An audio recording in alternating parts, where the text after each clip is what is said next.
There you go. Yes. So morning.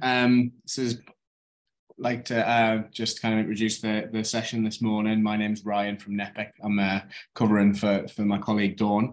But this is part of the People 2023 series, and it's great to have Laura Barker with us from the Navigation Point to talk about a really interesting topic. So I'm going to keep quiet and I'm going to pass on to Laura to do the clever stuff. Good morning. Thanks so much for coming along. Yes, so a topic that I'm particularly passionate about, balancing career and parenthood. And what I'd like to focus on particularly today is how to maximise successful returns. We've got one person joining as well. I'll just admit the name. Hi there, Aoife. We're just getting started. So I was just introducing the fact that we're here today to talk about balancing career and parenthood, and particularly how to maximise successful returns to the workplace. So to start off with, I just wanted to give a little bit of a reality check that's hopefully going to get your attention this morning. The key thing here is that most businesses are not holding on to the talented, skilled women in their workforce after they have children. Pretty scary statistic is that 85% of women leave the full-time workforce within 3 years of having their first child, and 19% leave the workforce altogether. What we see is that it is taking more than 10 years for a mother's career to recover back to the same level of seniority or higher after having children. And that what this means is that we're seeing 32% fewer women in mid-management positions after having children. We hear about the gender pay gap, and currently I believe that's set to be around 14.9%. But interestingly, what I've discovered is that actually it's only 1% gender pay gap up to the age of 29. And then it jumps to 12.3% after the age of 40. And there's really no coincidence that the average age of a first-time mum is 30. So what we're really seeing here is this motherhood penalty when it comes to pay and progression through organisations. And what's happening is that across the country, mums are just feeling deeply frustrated. They're not able to work in a way that enables them to be a parent and to have a career. And there's a huge gap that we're seeing between what women want and need and what businesses are offering. But the business case is there, and it is clear to see for some changes to take place. Again, some interesting statistics are that we're losing 120,000 mums from the full-time workforce every year, and over 25,000 mums from the workforce altogether. And so every year, what this calculates out as is that we're losing 313,000 years of experience. And this has all been calculated by the Careers After Babies report that was released this year. It's said that there's a missed opportunity of a 10% increase in GDP for the UK economy if we could get more of these mums to stay in work. And it's been shown that gender diverse organisations are 35% more likely to outperform companies that are less diverse. So there's absolutely reasons here to invest in what making this better. And what I'd like to look at today is what we can do within organisations to really positively impact this and hopefully make a difference for your organisations as well. So a very quick introduction just about me so you know who I am. My name's Laura Barker.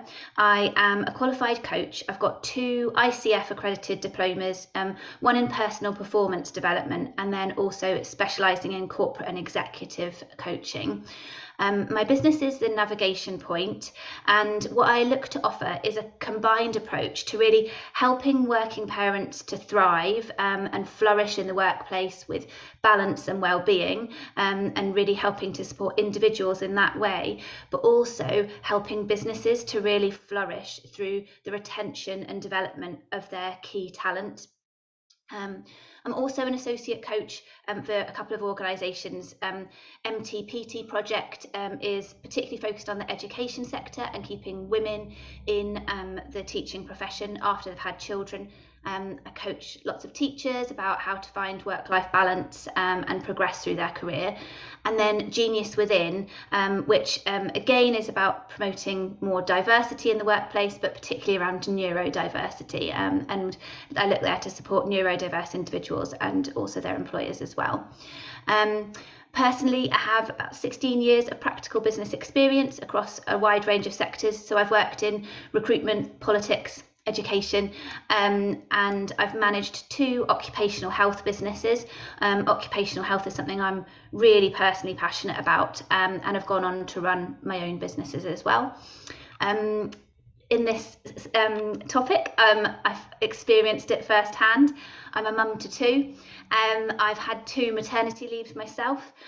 One, I did return to my role, but not for very long, and really felt like I unfortunately had to leave. And I do look back at that with the sadness that it could have been managed so much better. And the other maternity leave I had, I didn't return to my job after. I set up my own business instead because I felt like I couldn't get the flexibility I was going to need in employment. So I decided to create my own business instead. What are we going to talk about today? First of all on the agenda is looking at what is the impact of not supporting working parents in the workplace. What is this causing? Moving on to the benefits that there are of supporting particularly women through motherhood. And then some practical ideas for supporting working parents more generally. Although I'm trying to focus as a speciality for this one today on successful returns from maternity leave, I do definitely want to be looking at things for working parents in general. And then we will move on to actions before, during and after maternity leaves, and how to support parents through that. One thing I would say before I start, we're obviously a small group. I am so happy for people to come off mute at any time, stop me with questions.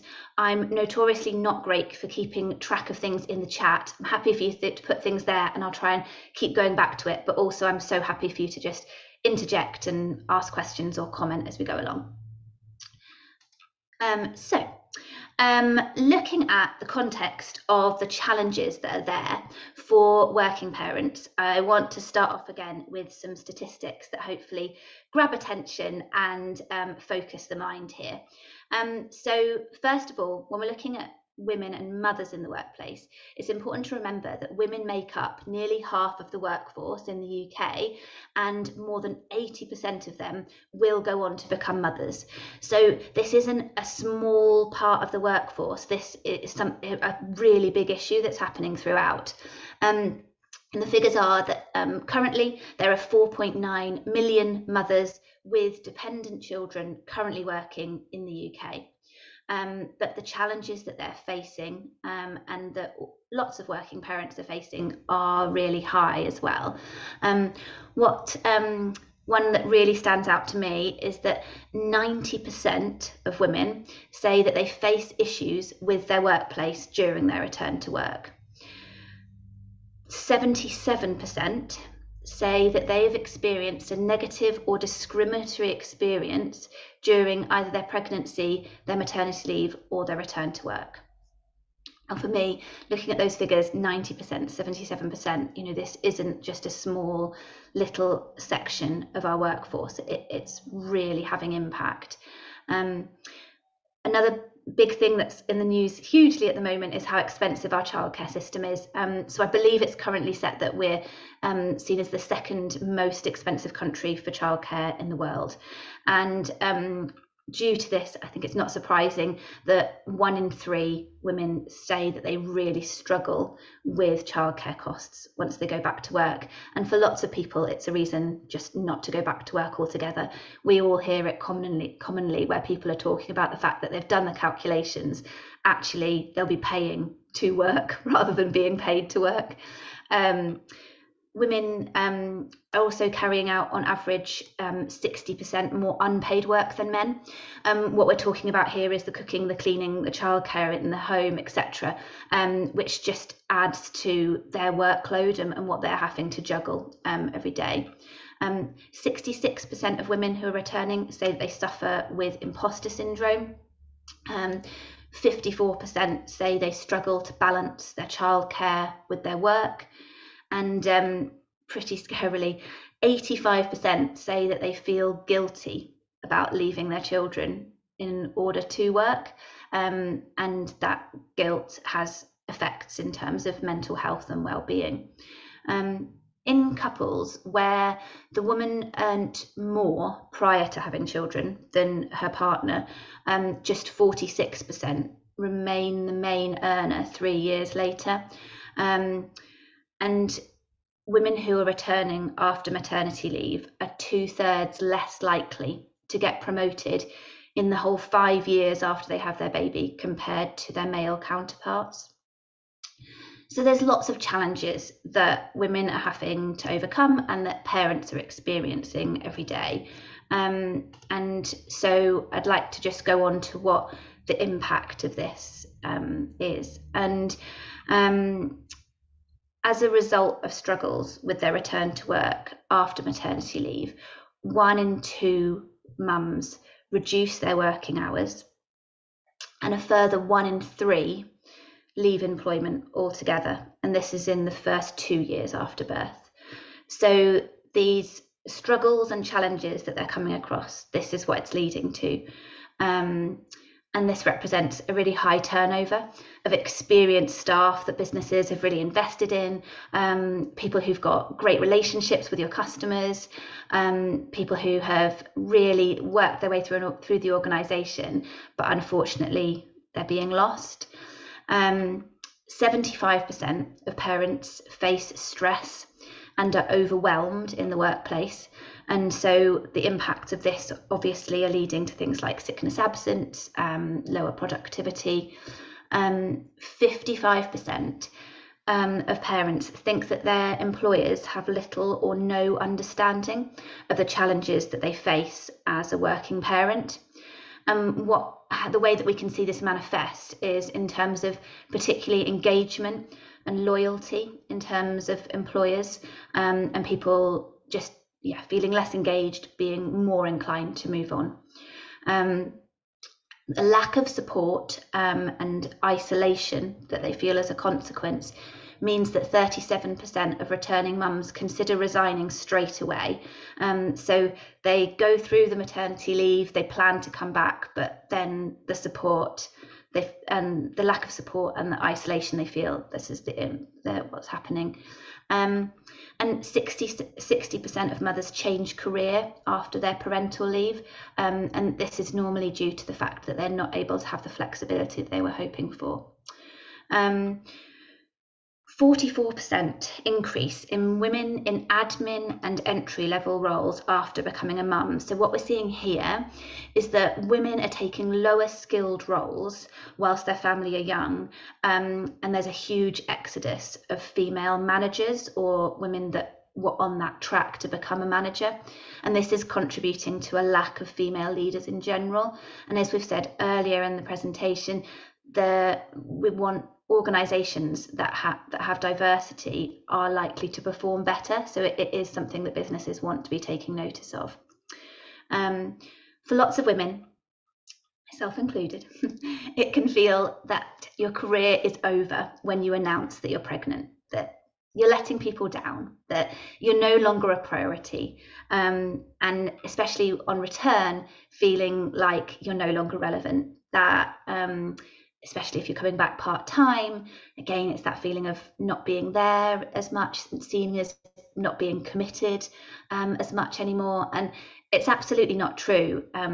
These women want to be able to have that career and to carry on the identity that they have, but just to be a mum as well. And there really is just a huge waste of talent.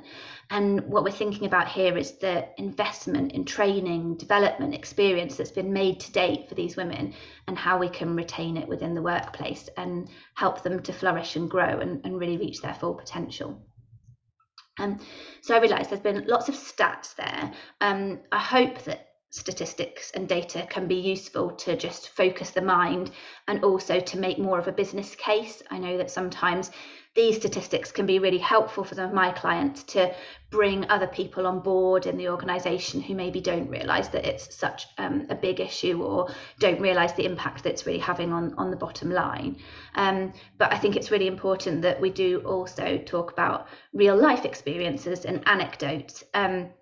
So just to sort of add some real life examples, I've put together here just a couple that I've heard myself from clients, obviously totally anonymised, but just so that we can hopefully make this a bit more real. So some positive ones, first of all, because it is important to recognise that there are some organisations and managers who are doing this really well, and that there's lots to learn from.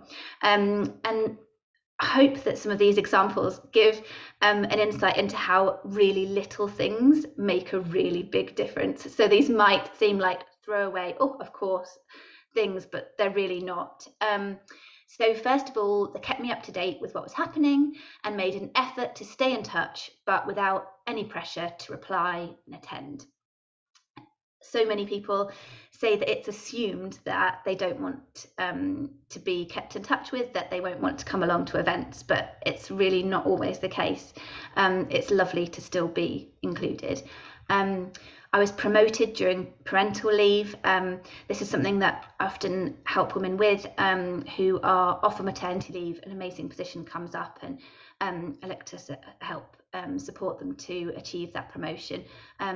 And when it happens, it sends huge messages throughout the organisation. My manager called me when they said they would. Something so small, but that can mean so much, especially when you're in this situation.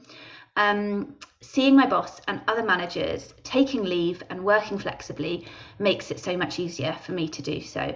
And this is so much about culture and role models, and I'll come a bit more onto that later.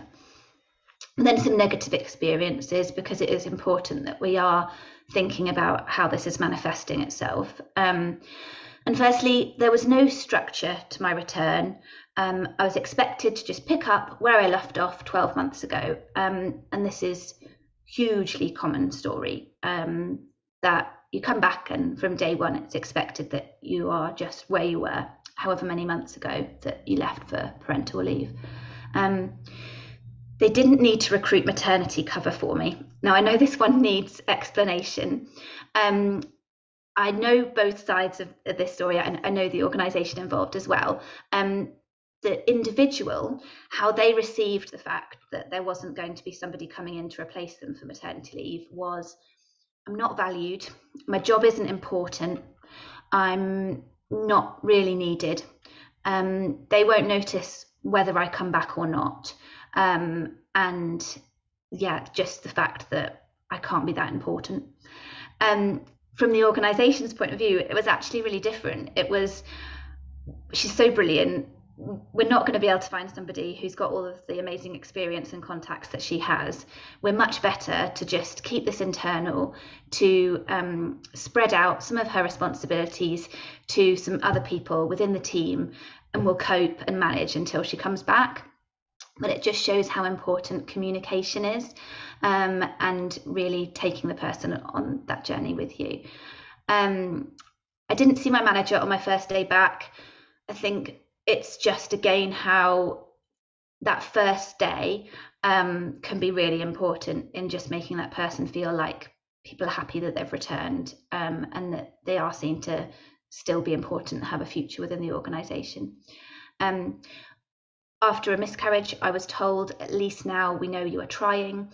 I won't be talking much about those kind of experiences today, just in terms of the time we have, but it is something to just keep consideration of, about how managers are particularly coached and trained in dealing with sensitive conversations. My security pass didn't work. It's really small things like that and the impact they can have.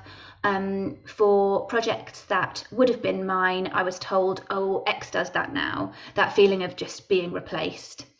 And I didn't understand the new system, how overwhelming it can feel if something's really materially changed in the time you've been away and that nobody takes the time to explain that to you. And when your confidence is at an all-time low anyway, as all the statistics show, the impact of that.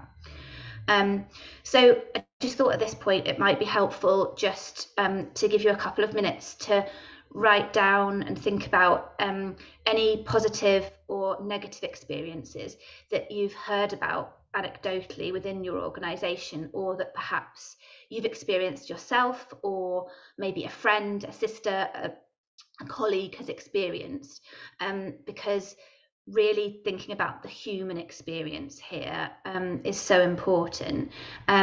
So just thinking about anything that you do have that would be useful to kind of keep a note of.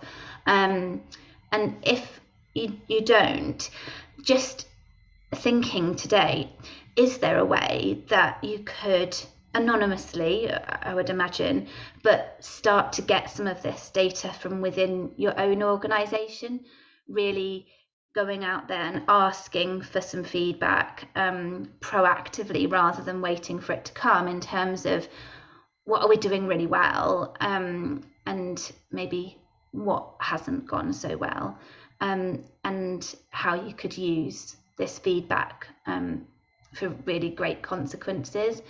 So yeah, just a couple of minutes just to think about either if you have this information already, or if not, how could you get it, and really starting to build up more of a personalised picture of what's going on in your organisation.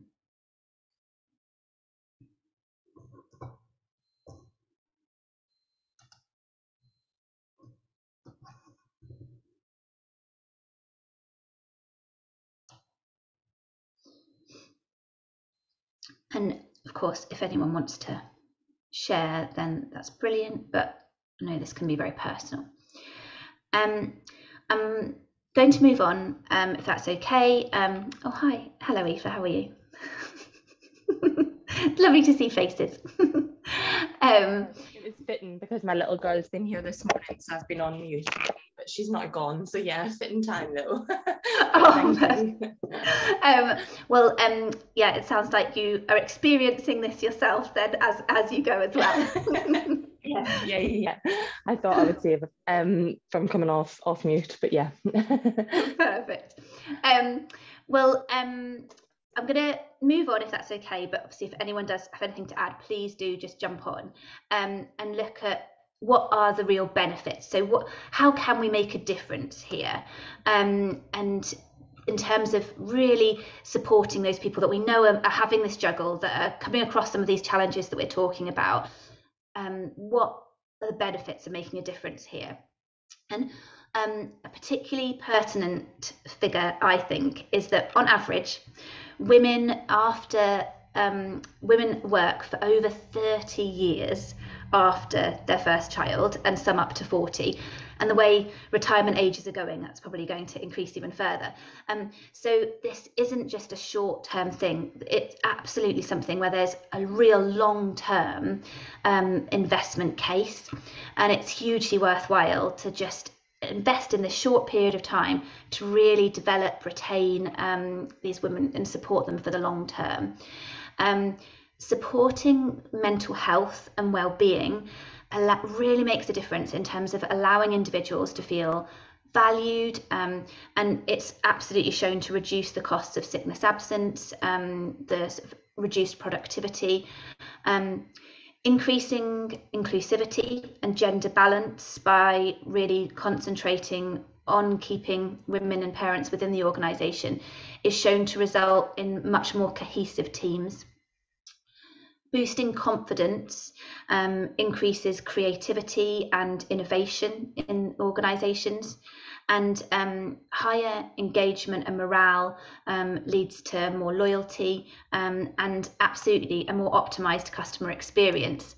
And I smile here because I think we've all experienced being served by somebody or on the phone to somebody who is obviously enjoying their job, and the difference between that and somebody who isn't engaged and doesn't really want to be there. And so, you know, there's so much to be gained here from making sure that these people do feel supported.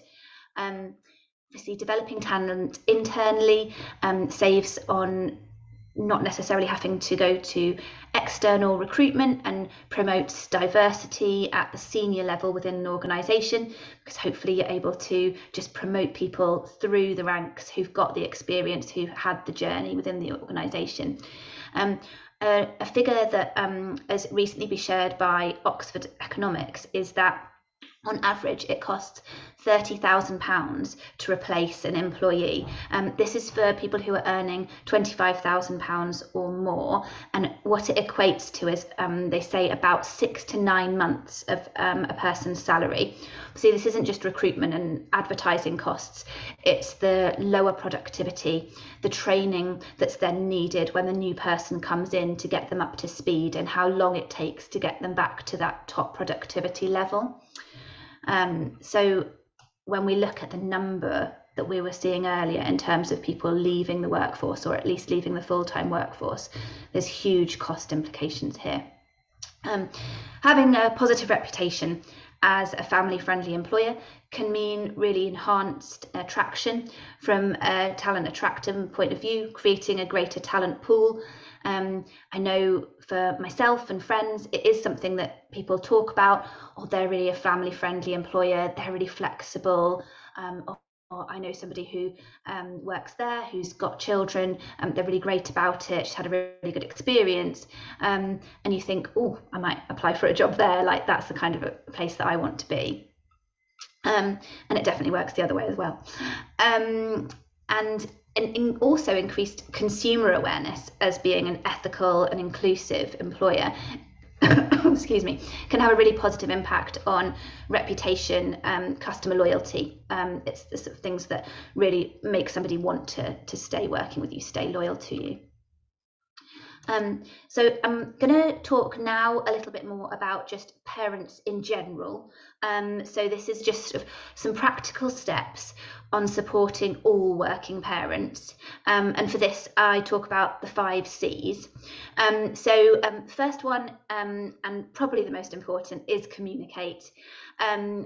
Keep talking regularly, and particularly talking to parents about their individual priorities, their concerns, asking about what's working well and what isn't going so well, what are the challenges that they're coming across, and definitely communicating with them about their long-term career aspirations, because this is what we can see drop off in terms of assuming, oh, now she's part-time, now he's a dad, now she's a mum, that their career aspirations aren't as important, or maybe aren't there anymore. So this is where things like coaching and perhaps investing in an external coach can make a really real difference in people really thinking, actually, no, my career is still out there for me, and this is what I want, and then putting the steps in place to make sure that that happens, and makes a huge difference in people really raising their aspirations and feeling more valued, that a business wants to retain them. The next would be connect, and here it's about really connecting your teams so that it does feel like there's this team effort to developing inclusive, supportive teams, where people aren't needing to hide the fact they're a parent, that actually it's something that people can bond over and can share strategies about. And for this, I definitely really encourage active encouragement of working parents connecting in the workplace. So some places do like parent forums, but some of the really small scale things that work really well are when somebody comes back from parental leave, paternity or maternity, thinking about just connecting them with a buddy in the organisation who's been through that before, so they can feel like there's somebody who knows what's happening and can relate to what they're experiencing. And can be really powerful, particularly when you've got somebody higher up in the organisation who is a parent themselves, knows what's happening, and so can give that context when they're doing the mentoring. Number 3 would be celebrate, and here it's about really celebrating the wins and focusing on performance and productivity over presenteeism. So about not just valuing the fact that somebody's full-time or their really long hours is the first in the office or the last to leave, thinking about really celebrating where the person is actually having an impact, and that's can make such a difference, and really giving strengths-based feedback is really important here, and making people aware of what they're really fantastic at and where they're really making a difference. Consider, so here what I'm thinking about is another little stat is that 71% of mothers who aren't currently working say they didn't return due to a lack of flexible and part-time jobs within their workplace. So it's thinking, and not every organisation can offer sort of remote working, for example, or condensed hours, but it's being open to thinking about that and where maybe this could actually work really well for your organisation and for everybody. It really doesn't have to be something that's, when we're just thinking about flexible working just for parents, so across the board it can become a really great benefit. So just considering what might be possible, not just cancelling it out straight away, and so you don't have time to go into it today, but thinking about the different parental experiences that there are within your organisation, adoption, fertility, definitely paternity, the single parent experience, giving ample consideration to these areas and how they might be impacting your staff. And then the last one of the 5 C's would be culture. And this is all about really walking the walk, ensuring that there are positive working parent role models within the organisation, that there is a culture that shows that well-being and balance are possible and that they're valued within the organisation, and that there's an openness around the challenges of being a working parent. Again, it's not something to be ashamed of or to secretly hide. And on this, really thinking about in the culture of your organisation, is a part-time worker somebody who is just expected to do the same job but in less hours with less pay, or is there materially something different happening when somebody goes part-time? And there are real simple changes that can affect the culture here, just little things like, is there a regular meeting that is clashing with school drop-off time, and is that meaning that it's causing stress for people? Could that meeting time be altered? And it can make a really big difference. So now I'd like to go on to more specifically about maternity leave, and the sort of before, during, after that I talk about a lot with clients. So I'm going to talk first about moving on to the actions to prepare for maternity leave, so that the smooth transition can be the real difference between retaining and losing an employee after their parental leave. And so it's really important that the process is well planned right from when the person announces that they are pregnant. It's not just thinking about it when they're coming back. The whole process starts from that announcement. So the first thing that's really important is the open dialogue. So communication is really key, and what's so important is asking, not assuming. What happens in lots of organisations is that one person is seen to have had a positive return from parental leave, and perhaps they're a manager themselves, and it's thought like, great, we've cracked it, that's what we need to do now. As long as we do that, we know that we've got a great experience. But everybody's different. There really can't be a one-size-fits-all approach, and the only way to get around that is to ask people, and absolutely not just assume and say, we know that you'll want this, or we know that it will be helpful to do Y, or it's about asking and having that open communication. Having really clear policies is so important. So having your maternity policies and the related policies that there might be in a place that's easy to find, and that it's very much open, not hidden, that it's not seen as embarrassing to even ask about it or to try and find it, that people can look at this even before they're falling pregnant themselves. Agreeing boundaries is super important in terms of really sort of discussing in advance how things might work. So before somebody goes off on maternity leave, actually asking them, how would you like us to communicate with you while you're off? How often might you like to hear from us? What sort of things would you like us to get in touch about? Because often it's assumed that, oh, you mustn't get in touch with her, she's on maternity leave, no, don't send her an email. But this can really lead to isolation. Some people might want that, and that, to a respect, that's great, but again, not assuming that that's the case. And so communication plans can be great, sort of agreeing, oh, well, we've agreed that we're going to get in touch with you once a month with some over the phone, just with some of the key things that are going on. But discuss that in advance is really important. Setting goals, again, this is something that often stops when somebody is announces that they're pregnant or going off, but we don't want to shy away from talking about their plans for their return and their future, and so this can be an ideal time before they go off to create a career progression plan. This is the sort of thing that I do with organisations where they choose to invest in coaching at this point, to put together a career progression plan, and use that then as something that allows people to go off feeling inspired and excited about coming back, and allows them to really hit the ground running when they come back, because they know that career progression plan's there. Just a coaching approach with a manager can internally can make a really big difference as well.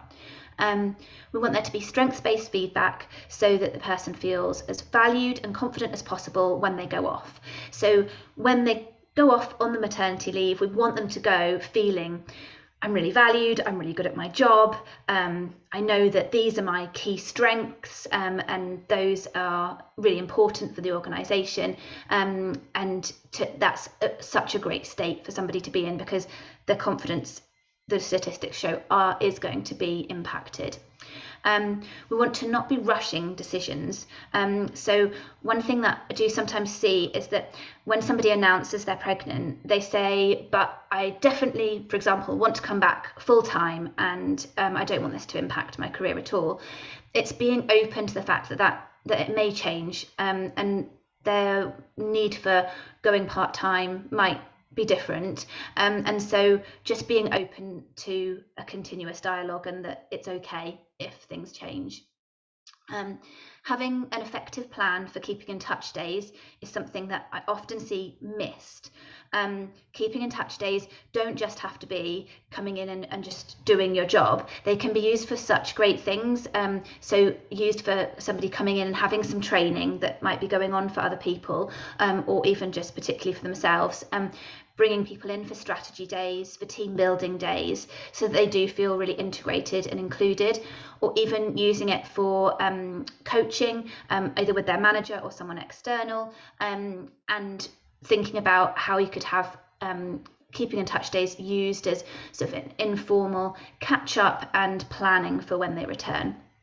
And then one really interesting thing is, could you involve the person that's going off on parental leave in the process for their replacement? So it's something that not many organisations that I've come across are doing, but could you include the person whose maternity leave that you're covering in the recruitment process, in putting the job description together, in the interviews, allowing them to feel like they're part of it, and then they're not just being pushed aside and replaced, but they're actually actively involved in the process. So now we're going to talk about the during period. So how to provide better support during maternity leave. The first thing that I always say is about really being open, even while they're off, about communicating legal rights, particularly if maybe something changes or your policy changes while they're off. Being really open and honest builds trust, which is so important at this stage. Allowing people to really sort of see the respect that goes both ways, the loyalty that goes both ways, it is really important. And we want to be really proactive in helping and giving the support that's there and that's available.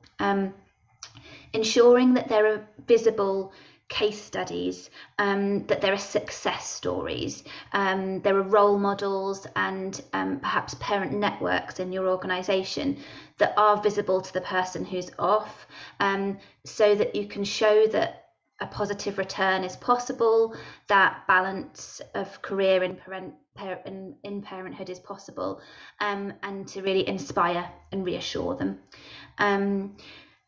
Education and coaching of line managers is really important, especially as we touched on earlier when it comes to sensitive conversations. And we really want to optimise the success of interactions that we're having with people when they are off on maternity leave, because they are definitely going to be fewer and far between the interactions that we're having. So they need to be good interactions, and we can't assume that managers have these skills naturally. What we often see is that there isn't an aligned experience throughout the organisation. It can feel like there's a bit of a lottery. Like if you have X as your manager, they'll be in touch lots and you'll feel really supported. But if you have Y, there won't be the support there. So we want there to be that aligned experience, and for that, internal training of your managers or bringing in somebody who could facilitate that can be really powerful. Ensuring that key communications and invitations are shared with those who are on maternity and paternity leave too. This is where the communication plan in advance really helps, because you know that they're happy to be contacted or happy to be invited, but just making sure there isn't that disconnect. And then making sure that the policies that we mentioned earlier are somewhere that are easy to find, even when they're off on maternity leave. You know, do they have to access them just via the intranet, or can they still get them when they're off and at home? And working with experts to make sure that these policies are right and fair, and that will really help.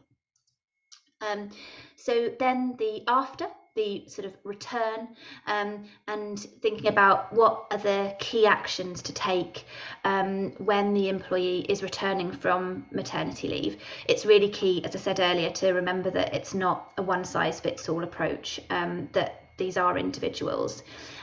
So discussing the return in advance, not just that they come back on day one and it's thinking about that then, what should we get you to do, where should we get you to sit, that you're planning for and communicating the specifics in advance, and it can be really impactful to do this over telephone or face-to-face rather than email, so that it feels more personal. And we just want to be using all the opportunities to optimize connection. Considering support and adjustments in advance as well, actually asking what they need, what would be helpful, being compassionate about the fact that this is a huge period of change and it's a very individual experience, and what the challenges the person might be going through. Talk about reinduction plans. Lots of organisations have an induction plan for their brand new employees, but when you think about the fact that somebody might have been off for 12 months and how much your organisation might have changed in that time, could you also have a reinduction plan that brings them up to speed with all of the changes and what's now happening, anything different with strategy, management, etc. And in doing so, this can be a great time to set up the buddy and mentor system as well, connect them with somebody. Measuring their output, not their availability, particularly as we know that a lot of people are going to be coming back with reduced hours, and this really can have such a huge effect on their confidence and the amount they feel they're able to contribute. 83% of women say that they suffer from an lower confidence on their return to work, so how you can help them to feel that they are still making a difference, and regular feedback here is so important. And then reviewing, so having regular discussions on what's working, what's not working, being open about that, and it's really great if you can have after about 4 to 8 weeks, a proper review meeting and use this as an opportunity to revisit that career development plan that we talked about earlier, talk about long-term goals that they now have, how these might have changed now that they're a parent, and giving them that opportunity, showing that they're invested in, whether that you're doing that internally or with an external coach as well.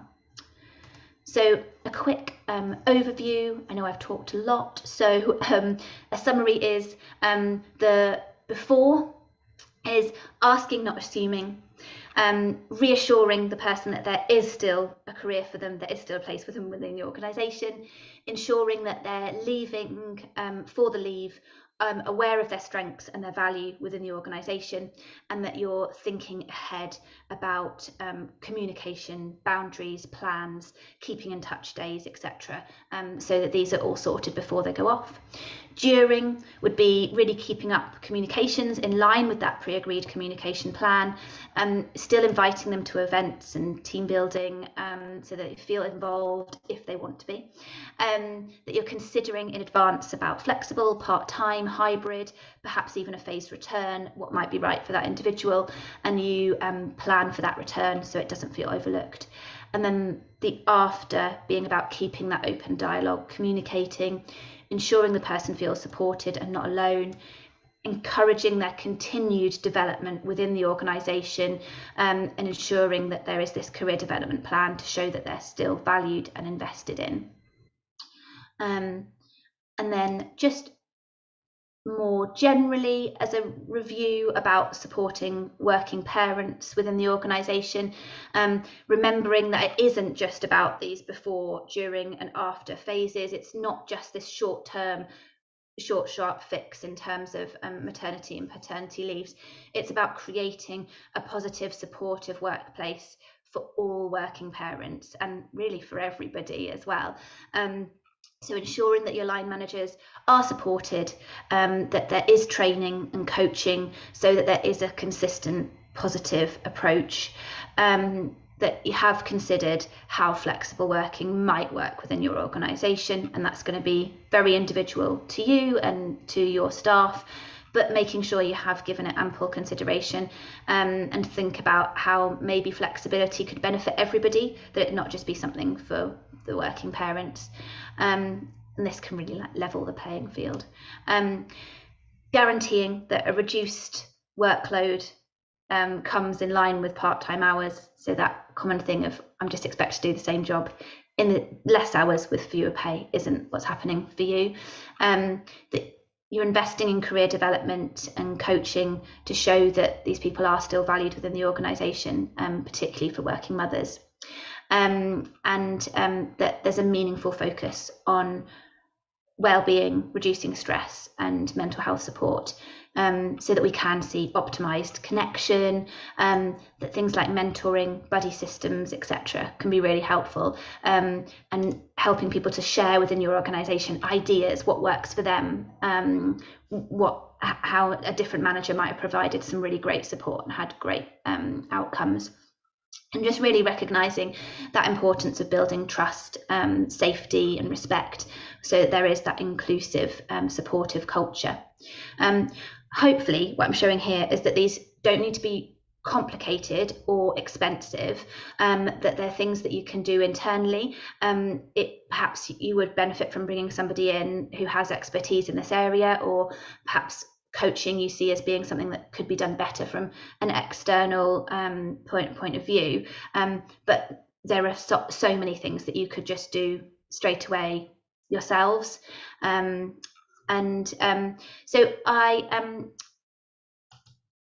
one of the things that I was thinking about doing today was a breakout room. I know we're getting towards the end of time and we've got quite a small group, so I won't do breakout rooms today, but I think the questions are hopefully still interesting just for you to spend a couple of minutes thinking about.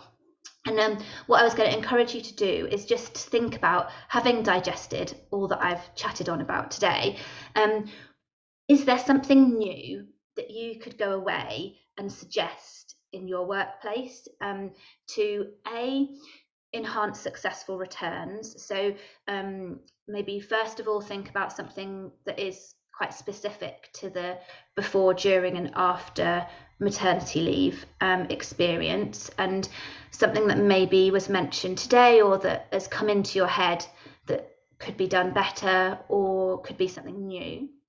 And then after that, thinking about, is there something that could be done in your organisation that could help support more working parents in general?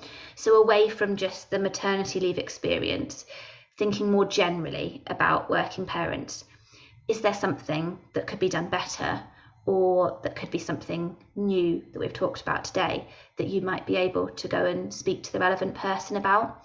And so much about when people go to training or a workshop like this, it could be interesting. I hope it has been interesting, but it's about what you do with it that counts, not just celebrating the fact that we've learned some new facts, but thinking about, okay, how are we actually going to implement them in the workplace and make positive changes?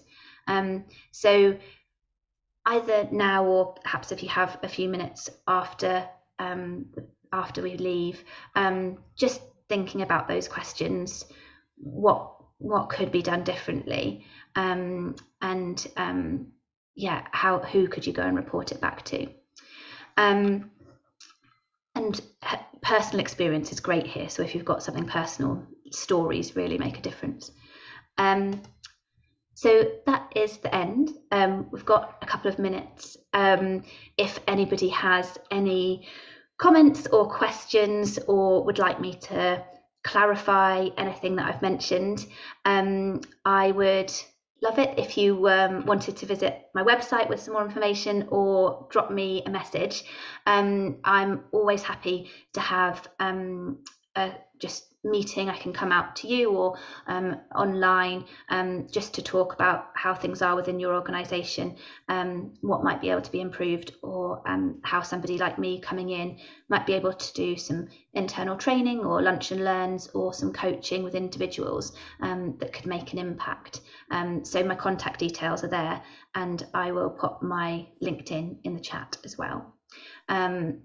But yeah, if anybody does have anything, do feel free to come off mute or pop it in the chat, or contact me after if that's easier. No questions, Laura, but it was brilliant. Thank you so much. And there's loads to take away. Thank you very much.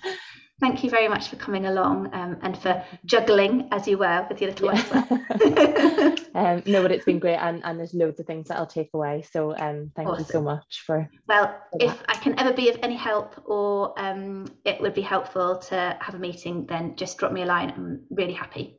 Perfect. I'd love that. Absolutely. Perfect. Thanks so much. Thank you. Brilliant. Thanks for your time as well. Thank you. Cheers. Bye. Bye. Thank you. Yeah, I did. I thought it was really good and well summarised in the different areas.